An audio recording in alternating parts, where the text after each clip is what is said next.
Hey there guys, welcome back to another video. Today I'll be showing you how to create a real estate newsletter with the help of Canva. So the first thing that you need to do is open up your Canva website. After that, just head over here to the home section and then just go to the search bar and type in real estate newsletter.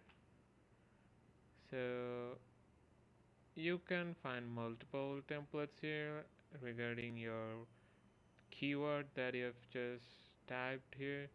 So just look for your suitable newsletter template that you can find here for free, or if you have Canva Pro subscription, you can go for the premium ones.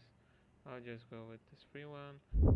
So after you find your desired one, just go to customize template and you can customize anything here, like literally anything. So I'll just change this name here.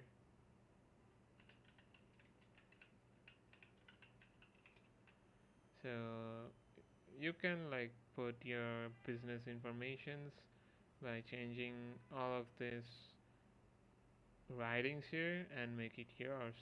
So that's it with the video guys. That's how you make a real estate newsletter with the help of Canva. So thanks for watching. Take care.